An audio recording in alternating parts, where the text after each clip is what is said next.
वीरेंद्र सिंह जी भी इस डिबेट में शामिल हो चुके हैं। वीरेंद्र जी, मैं आपकी ओपिनियन जानना चाहता हूं कि क्या उत्तर प्रदेश की राजनीति में कोई बदलाव आएगा जब कास्ट सेंसस का मुद्दा उत्तर प्रदेश में भी गर्म होगा?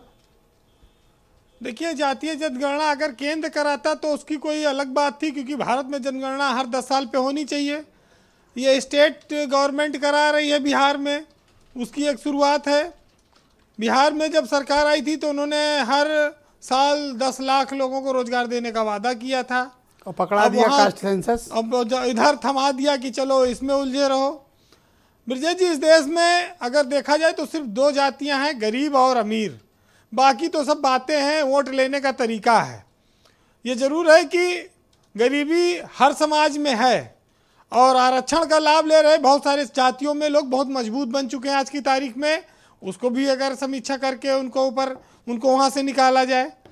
बहुत सारी बातें ऐसी हैं जो हमारे यहाँ कहने के लोग हिम्मत नहीं कर पाते, विवाद हो जाएगा। लेकिन बिहार ने कौन जात हो कैसे हो चल के अब आज एक शुरुआत कर दी है, तो अब इस पर चर्चा होगी। लेकिन बीजेपी अपने स्टेट में या अपने रहते इसकी संभावना कम है कि वो जातिगत कोई जनगणना कराएगी। देखिए, जब हमारे खिलाड़ी कोई विदेश में पदक जीतता है तो कहा जाता है भारतीय ने गोल्ड मेडल जीता। और जैसे इंडिया में आओ कहा कि यादव ने, ठाकुर ने, पंडित ने, फला ने गोल्ड मेडल जीता, देश के लिए बड़ा नाम रोशन किया। ब्राह्मण के बच्चे ने, ठाकुर के बच्चे ने, दलित के बच्चे ने। तो ये हमारे यहाँ तो हर चीज़ का जातीयकरण है, चाहे पदक हो, चाहे प्रतिभा हो, कुछ भी हो। लेकिन मंडल का मामला बहुत पुराना रहा है।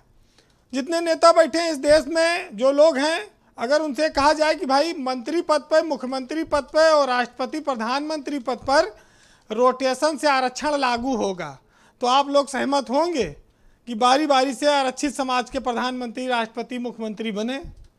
इस पर भी ये लोग भाग खड़े होंगे, उसी दिन ये खत्म कर देंगे। अगर जातीय जनगणना की इतनी ज़रूरत है, ठीक है, लेकिन जब जिस देश में मल्टीनेशनल कंपनियां काम कर रही हों, प्राइवेट सेक्टर में उद्योग और रोजगार लोग तलाश रहे हों, वहाँ लागू कर दें। भाग जाएंगी सारी कंपनियां देश छोड़कर, फिर लो बजाते रहना जात की डफली अपनी अपनी। बड़ी सारी चीज़ें ऐसी हैं जो बताती हैं कि हमको इस जाल से बाहर निकलना चाहिए, लेकिन हमारे यहाँ कोई निकलने को तैयार नहीं रहता है।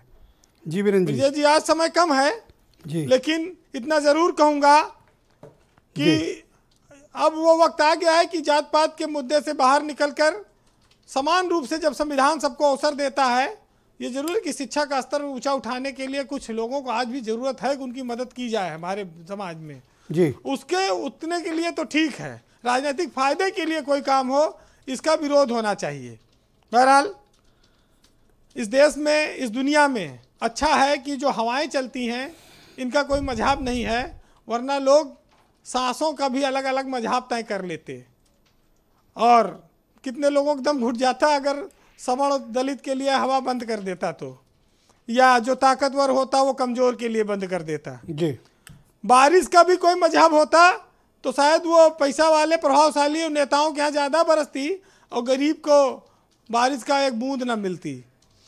तो कितने परिंदे जो ऐसे हैं वो घोंसले भी अपने मजहब के पेड़ों पर बनाते, और कितना भेदभाव हमारे समाज में दिखता जी। तो ब्रजेश जी, सरहदों नहीं है सरहदों तो छाया हुआ है वो, और बटा होता तो आसमां भी जमीन पर बिखर गया होता।